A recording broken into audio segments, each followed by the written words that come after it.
Macca's Guides. Hey, what's up guys? Macca here at the Nintendo Switch preview event at the Metro Toronto Convention Center. Let's go have a look.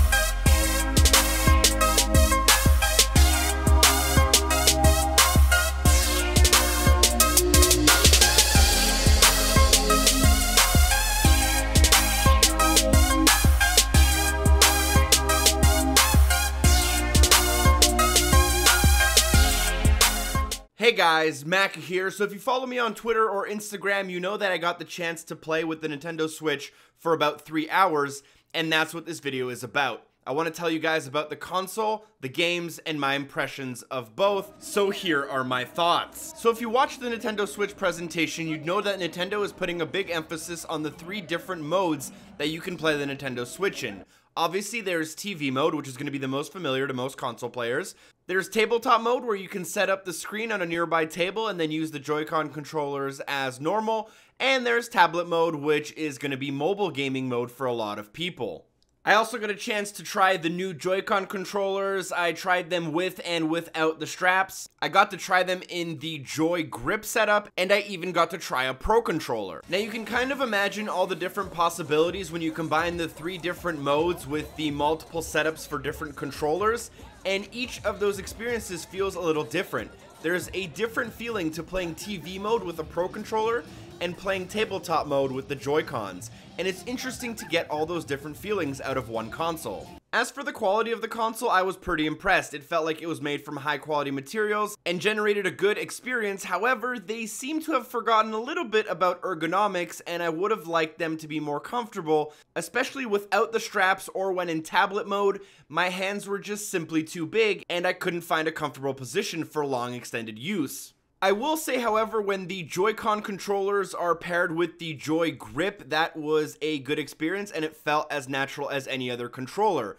Also, the Pro controller, although maybe a little bit smaller than some of the other conventional controllers, it does work quite well. My only minor complaint about it is that it has a very mushy D-pad. Because the middle isn't hinged, you can press the entire D-pad down all at once, and I personally prefer my buttons to be a lot more clicky. I will also say that the HD Rumble was a nice added touch, and having motion controllers in the Joy-Cons as well as in the Pro controller allows for a lot of different control setups. It's interesting to see what Nintendo is doing here because they're not hyper-focused on one gimmick. Instead, they seem to have a lot of different ways to play. Now that I've talked a little bit about the hardware, I want to get into the games, and I played about 10 of them. We're going to do about 10 to 30 seconds on each game I tried, starting with Super Bomberman R, which was my least favorite game at the event. Although it was very nostalgic, nostalgia was simply not enough for me to be able to enjoy this in the year 2017. Next was Puyo Puyo Tetris, which was decent fun using the Pro controller.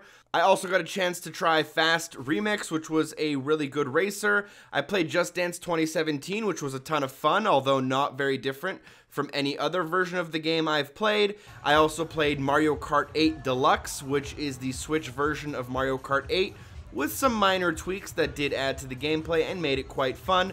I tried this one in TV mode, in tabletop mode. I tried it using a normal controller as well as with the motion controller wheel, and all of them seem to work very well. Next, I want to get into the 4 most interesting games I played there, one of them being ARMS. ARMS was a ton of fun to play against another person and was also quite fast-paced, and it also felt very reminiscent to the motion controls we played on the Wii and the Wii U. Another game I really enjoyed was Splatoon 2, which had a demo version prepared just for the event. The controls took a lot of getting used to be honest, but once they clicked, they felt very natural and the game played very well. In terms of Nintendo doing multiplayer, this is probably as good as it gets. It's a ton of fun and shows off all the different modes and controller variants very well for the Nintendo Switch. Another game I got to try was 1-2 Switch, which has gamers very divided because a lot of people think it's fun, but there's a lot of people who also think milking a cow in a video game is really stupid. I will say this, I had a lot of fun with 1-2 Switch. I think it's one of those games you'll bring out like a deck of cards occasionally. It's not going to be one of the most in-depth games, but I think it's going to create a lot of laughs and a lot of smiles every now and again. It's also probably going to be a great tech demo for people who are early adopters of the Nintendo Switch. It does a really good job of showing off some of the new hardware. Last but not least, we had The Legend of Zelda Breath of the Wild, which as far as I understand was the same build I played at E3, except this time on the Switch. And I don't have a heck of a lot to say. I like the new direction that the game is headed in, but it's also very hard to get a good grasp of the game when you're just thrown into the open world for 20 or 30 minutes. That leaves me with my overall impressions. Now, obviously, the Nintendo Switch is not going to be for everyone.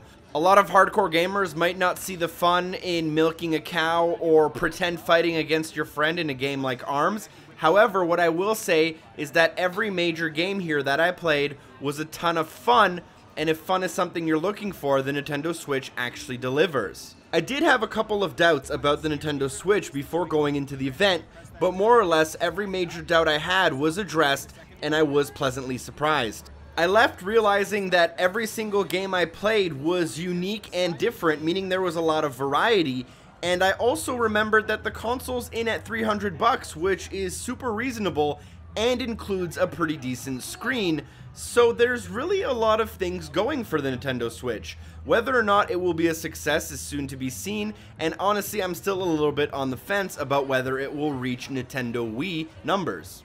Let me know in the comments down below if you'll be getting a Nintendo Switch on launch day. If you have any questions regarding some of the stuff I played, I'll try to answer them in the comments as well. Thank you guys so much for watching my hands-on impressions of the Nintendo Switch. Special thanks to Drop Dead Artemis for supporting the show on Patreon, and hopefully I see you guys next time. Peace.